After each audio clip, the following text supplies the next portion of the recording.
En tiempos antiguos, cuando el poderoso imperio persa dominaba desde la India hasta Etiopía, reinaba un hombre llamado Asuero, también conocido como Jerjes. Su palacio en Susa era un centro de grandeza, riqueza y esplendor. Las paredes estaban cubiertas de mármol, las columnas eran inmensas y en los patios colgaban cortinas de lino blanco y púrpura. Era un lugar donde la grandeza se respiraba en cada esquina. El rey Asuero era conocido por su carácter imponente, sus decisiones impulsivas y sus celebraciones fastuosas. Una vez organizó un banquete que duró 180 días, mostrando a nobles y gobernadores toda la magnificencia del rey. Fue en uno de esos días de celebración, cuando el rey, lleno de vino y orgullo, pidió a su esposa, la reina Basti, que acudiera ante él y ante todos los invitados para mostrar su belleza. Ella, con dignidad y valentía, rehusó. Y aunque su gesto fue firme y correcto, provocó la ira del rey.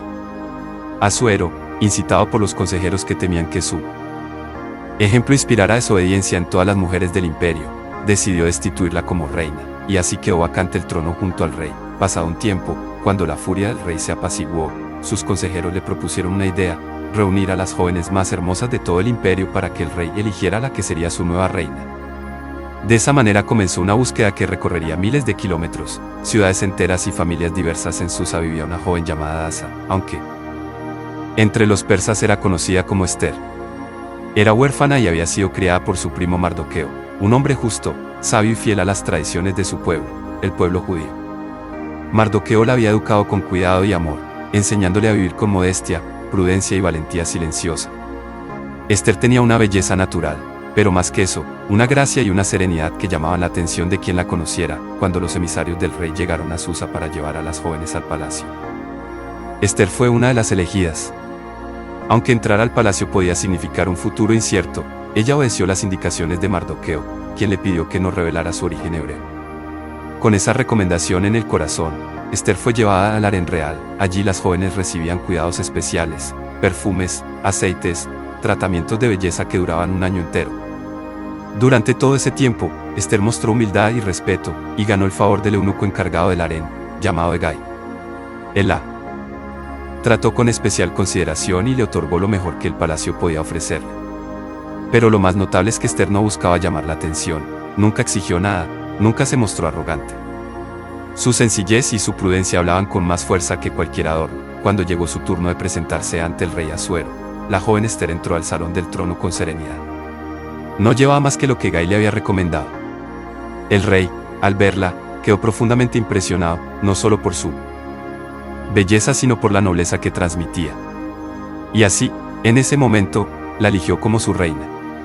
Esther fue coronada con gran celebración, se proclamó un día de fiesta en el imperio y se enviaron regalos a las provincias para anunciar que una nueva reina ocupaba el trono. Mientras tanto, Mardoqueo continuaba trabajando cerca del palacio. Un día descubrió un complot planeado por dos funcionarios que querían asesinar al rey. Mardoqueo avisó a Esther, y ella, sin revelar que Mardoqueo era su primo, informó al rey. Los conspiradores fueron detenidos y ejecutados, y el hecho quedó registrado en las crónicas reales. Aunque Mardoqueo no recibió ninguna recompensa inmediata, en esa misma época ascendió al poder un hombre llamado Amán, un oficial ambicioso y arrogante. El rey le dio autoridad sobre todos los príncipes y ordenó que todos los servidores del palacio se inclinaran en su presencia. Mardoqueo, fiel a sus convicciones y a su fe, no se inclinaba ante él. Amán, ofendido y lleno de orgullo, no soportó esa desobediencia, y en vez de tomar represalias solo contra Mardoqueo, decidió vengarse contra todo su pueblo, los judíos. Amán fue ante el rey y, con palabras astutas, pintó a los judíos como un pueblo peligroso que no seguía las leyes del rey. Convenció al rey de que era mejor eliminarlos. El rey, confiado, entregó a Amán su anillo real, símbolo de autoridad, y autorizó la emisión de un decreto. En un día señalado, todos los judíos del imperio serían exterminados. Cuando Mardoqueo supo el decreto, se vistió de saco, cubrió su cabeza de ceniza y se sentó en la entrada del palacio llorando amargamente. Esther lo vio desde la distancia y envió emisarios para averiguar lo que ocurría. Mardoqueo le envió una copia del decreto y le pidió que hablara con el rey para intervenir, pero Esther temía. Según la ley persa, nadie podía presentarse ante el rey sin ser llamado.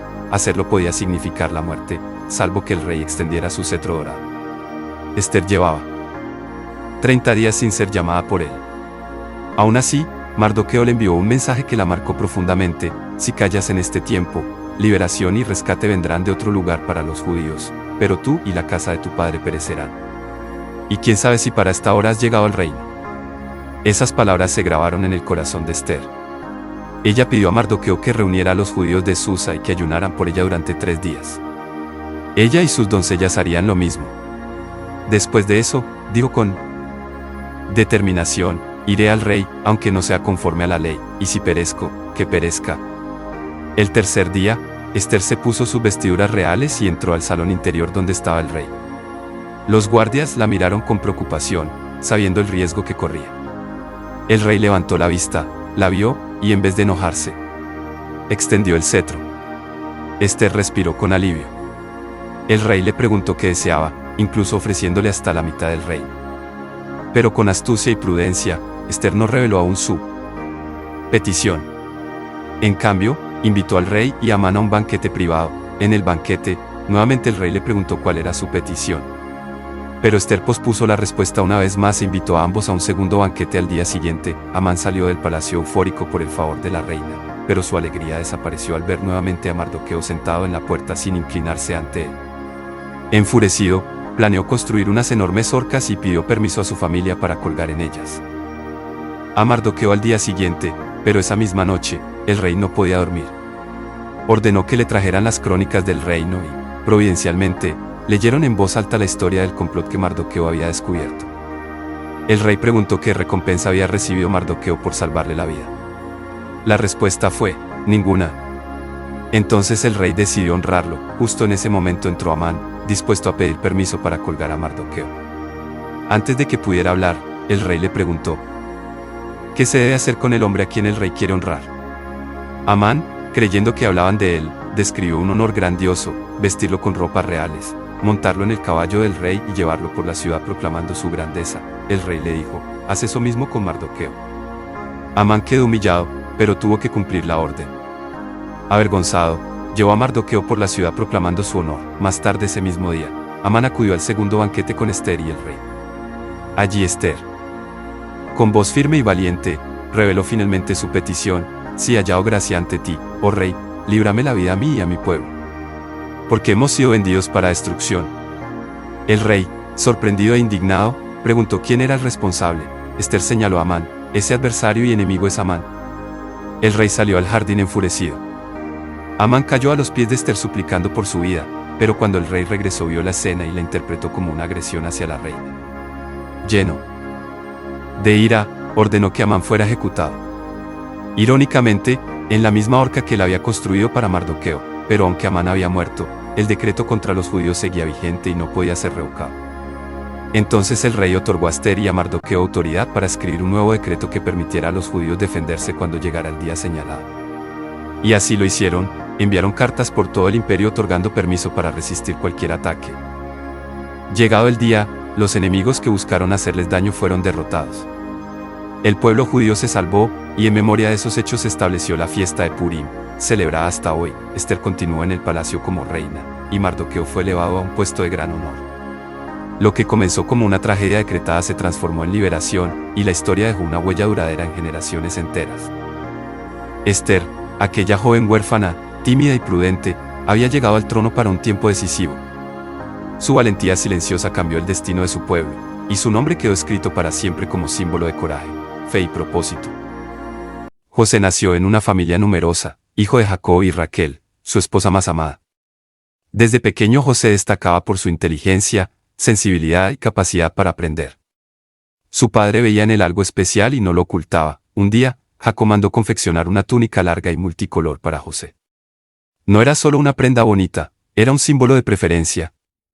Cada color era como un recordatorio vivo para sus hermanos de que José ocupaba un lugar único en el corazón de su padre.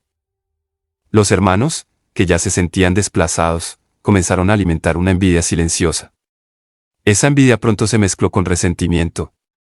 Y el resentimiento con odio. A esto se sumaban los sueños de José. Soñaba que gavillas de trigo, representando a sus hermanos, se inclinaban ante su gavilla. En otro sueño, el sol, la luna y 11 estrellas se inclinaban ante él. Para José eran solo sueños, pero para sus hermanos fueron la gota que rebalsó el vaso. Para ellos, José era un niño arrogante, destinado a ser preferido también en el futuro. Era, en sus ojos, el hijo amado que amenazaba su propio lugar en la familia. Un día Jacob envió a José a buscar a sus hermanos que pastoreaban lejos. José caminó horas bajo el sol sin saber que ese viaje cambiaría todo.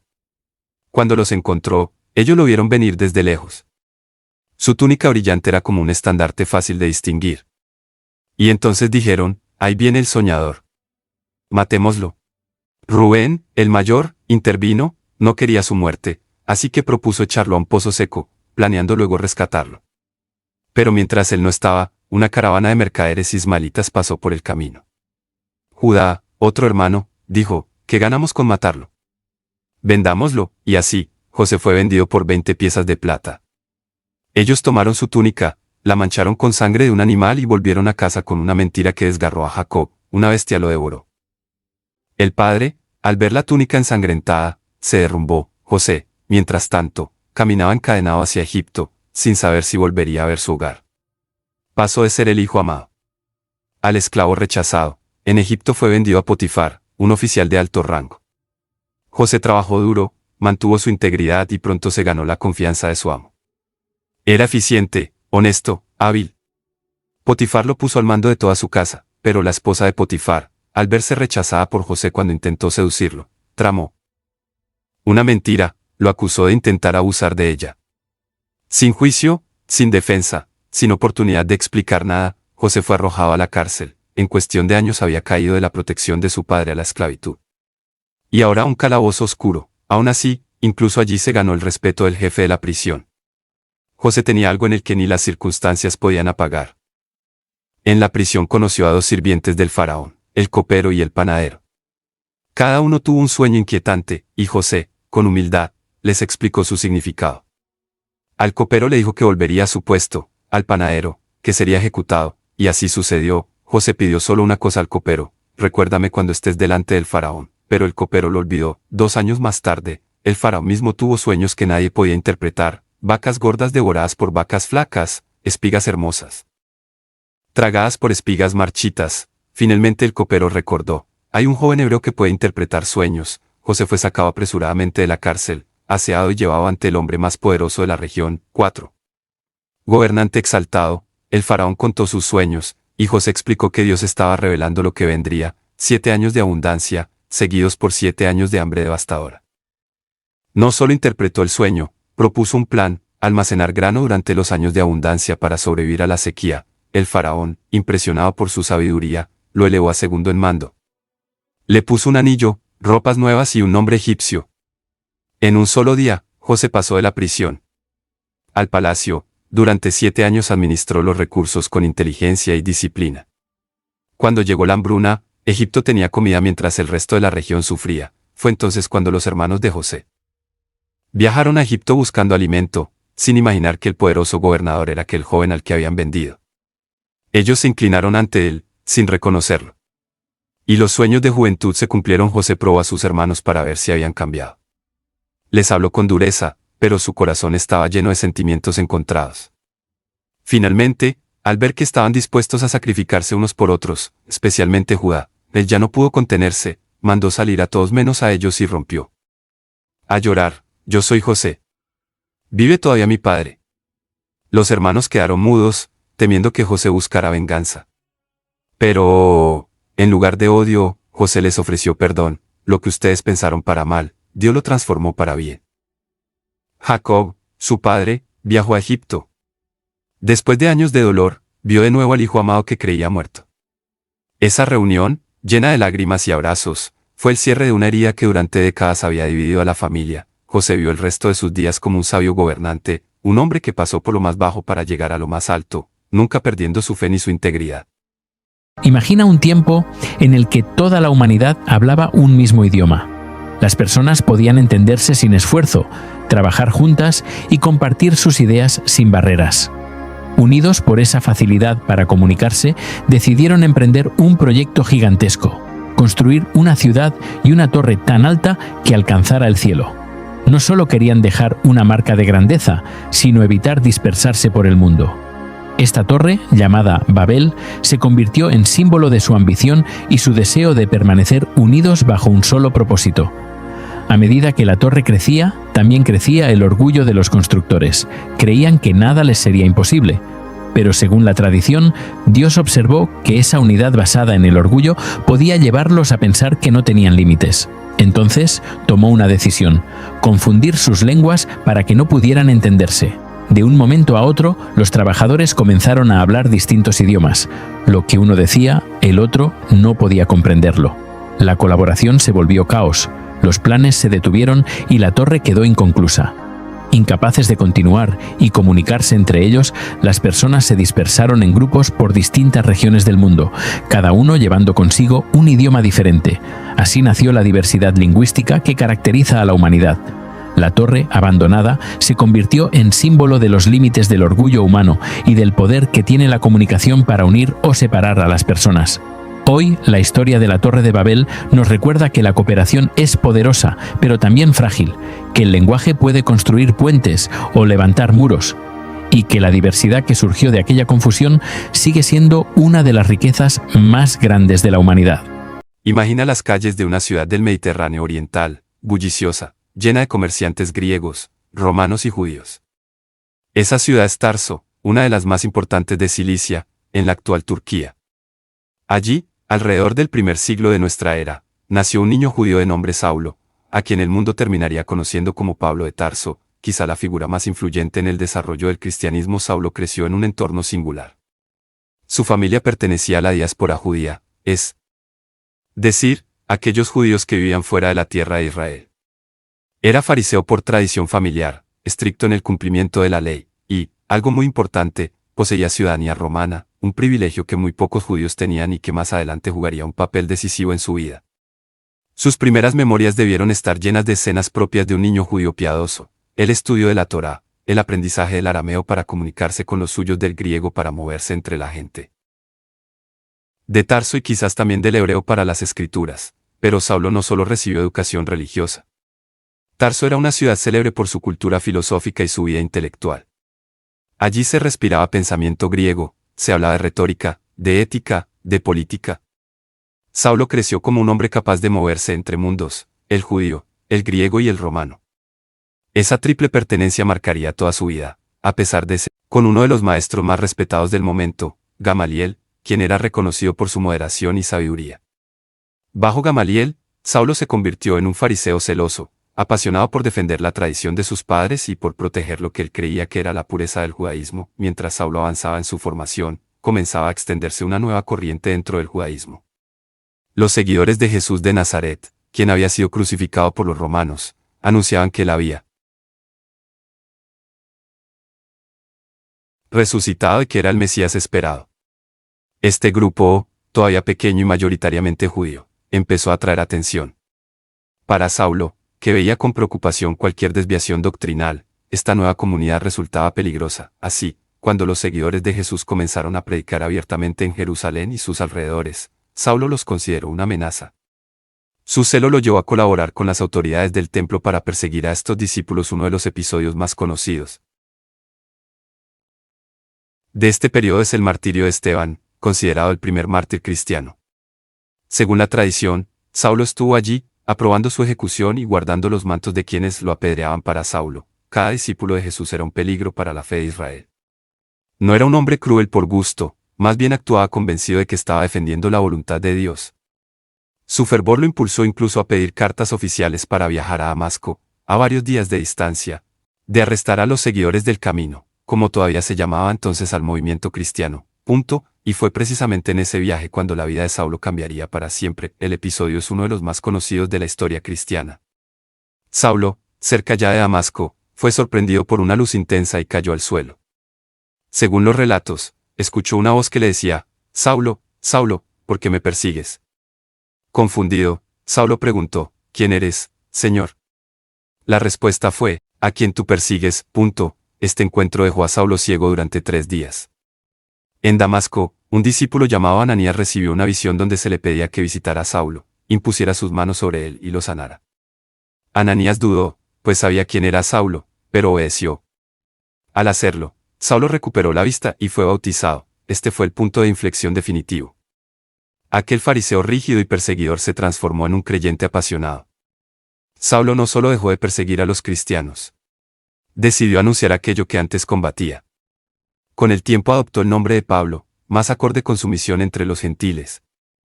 Sin embargo, su transformación no fue fácil. Ni para él, que debió replantearse toda su visión del mundo, ni para los cristianos, que tardaron en confiar en él. Tras su conversión, Pablo no se lanzó inmediatamente a predicar por todas partes. Pasó un tiempo retirado, reflexionando, orando, reinterpretando las escrituras desde la convicción. Algunos relatos mencionan que pasó un tiempo en Arabia, un retiro que pudo durar meses o incluso años. Solo después regresó a Damasco y luego a Jerusalén, donde conoció a Pedro y a Santiago, el hermano de Jesús. Pero incluso ahí su presencia generaba desconfianza, como confiar en el antiguo perseguidor. ¿Cómo saber que su conversión era auténtica? Con el tiempo, la comunidad comenzó a aceptarlo, especialmente por la intervención de un discípulo llamado Bernabé, quien creyó en él desde el principio. Pablo se unió a Bernabé en Antioquía, una ciudad donde el cristianismo comenzaba a tomar fuerza entre los gentiles. Fue allí, en ese ambiente multicultural, donde Pablo entendió que el mensaje de Jesús no estaba limitado a Israel, debía extenderse a todas las naciones. Pablo emprendió varios viajes a lo largo del Mediterráneo, que lo llevaron a ciudades como Corinto, Éfeso, Filipos, Tesalónica, Atenas y muchas otras. Cada viaje estaba lleno de desafíos, distancias largas, peligros en los caminos, tensiones religiosas, persecuciones y debates teológicos intensos. En compañía de Bernabé, Pablo viajó por Chipre y luego por Asia Menor. Allí predicó en sinagogas, pero también entre gentiles.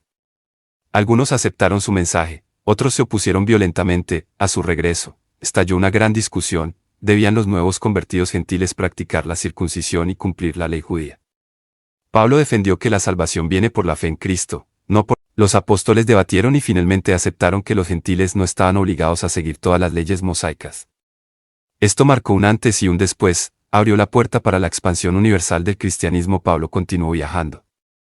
En cada ciudad predicaba, trabajaba para sostenerse, fundaba comunidades y luego mantenía contacto con ellas mediante cartas. Muchas de esas cartas, a los romanos, corintios, gálatas, filipenses, tesalonicenses, entre otras, se convirtieron. Nuevo Testamento, cada viaje se encontraba con éxitos y fracasos.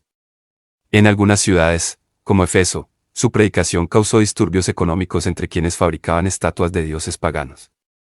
En otras, como Atenas, fue escuchado con curiosidad pero no con entusiasmo masivo. Pablo se movía con la convicción de que el mensaje de Jesús debía llegar a todos, sin importar su origen, lengua o condición. Las cartas de Pablo no eran tratados teológicos formales. Eran respuestas a problemas reales de comunidades reales, conflictos internos, dudas doctrinales, cuestiones éticas, tensiones entre judíos y gentiles. Sin embargo, en ellas Pablo desarrolló ideas que marcaron la historia del cristianismo: la justificación por la fe. El ser humano no se salva por cumplir normas, sino por confiar en la gracia de Dios manifestada en Cristo, el cuerpo de Cristo. La comunidad cristiana es un cuerpo donde cada miembro tiene un papel. La libertad cristiana: los creyentes son libres, pero su libertad debe usarse para amar. El amor como fundamento de todo. Celebre su himno al amor en la primera carta a los Corintios. Pablo escribió desde la emoción y la urgencia. Muchas veces lo hizo desde la cárcel, en situaciones difíciles, pero sus palabras cruzaron generaciones y continúan influyendo hasta hoy. Tras años de predicación, Pablo regresó a Jerusalén llevando una colecta para los pobres de la comunidad. Allí fue acusado de enseñar contra la ley y de introducir a gentiles en áreas sagradas del templo. Fue arrestado por las autoridades judías, pero debido a que era ciudadano romano, exigió ser juzgado en Roma. El viaje a Roma fue largo y peligroso. Pablo fue embarcado como prisionero, pero una tormenta terrible hizo naufragar el barco en la isla de Malta. Después de pasar el invierno allí, continuó hacia Roma. Ya en la capital del imperio, Pablo vivió bajo arresto domiciliario, pero siguió predicando. Recibía visitas, escribía cartas y anunciaba el evangelio. En medio de la vigilancia romana, las fuentes no son completamente claras sobre los últimos años de Pablo, pero la tradición afirma que fue martirizado en Roma durante la persecución del emperador Nerón, alrededor del año 64 o 67 después de Cristo. Debido a su ciudadanía romana, no fue crucificado, sino decapitado, un método considerado más digno. Murió, según la tradición, proclamando la fe que había encontrado en aquel camino hacia Damasco. Hacía ya muchas generaciones que el pueblo de Israel vivía en Egipto. Con el paso del tiempo, los egipcios dejaron de recordar la ayuda que alguna vez José, hijo de Jacob, había dado a su nación, y un nuevo faraón, desconfiado y temeroso del crecimiento de los israelitas, decidió someterlos a esclavitud. Los obligaban a construir ciudades, levantar muros, cargar piedras y trabajar de sol a sol sin descanso. Las familias israelitas sufrían, los ancianos se debilitaban y los niños crecían sin conocer la libertad. Aún así, el pueblo seguía multiplicándose, y eso enojaba aún más al faraón. La crueldad llegó al punto de ordenar que todo niño varón israelita recién nacido fuera arrojado al río Nilo. Fue un tiempo doloroso y oscuro, pero ante ese sufrimiento, los israelitas comenzaron a clamar más intensamente a Dios. Sus oraciones pedían justicia, misericordia y un libertador. Dios escuchó el nacimiento de Moisés y su rescate milagroso. En medio de aquella opresión nació un niño israelita, de la tribu de Leví. Su madre, temiendo por su vida, lo escondió durante 3 meses. Cuando ya no pudo ocultarlo, preparó una cesta impermeable, colocó al bebé dentro y lo dejó flotando entre los juncos del Nilo, confiando en que Dios lo protegería. Fue entonces cuando la hija del faraón lo encontró. Al verlo llorar, sintió compasión y decidió adoptarlo, llamándolo Moisés, que significa sacado del agua. Gracias a un milagro providencial, la hermana del bebé, que había observado todo desde lejos, logró que la misma madre del niño fuera contratada como nodriza para criarlo hasta que fuese mayor. Así, Moisés creció entre 2 mundos, el de la realeza egipcia y el de su pueblo oprimido. El despertar de Moisés y su huida, ya adulto, Moisés conocía la injusticia que vivían los israelitas. Un día vio como un capataz egipcio golpeaba brutalmente a un hebreo.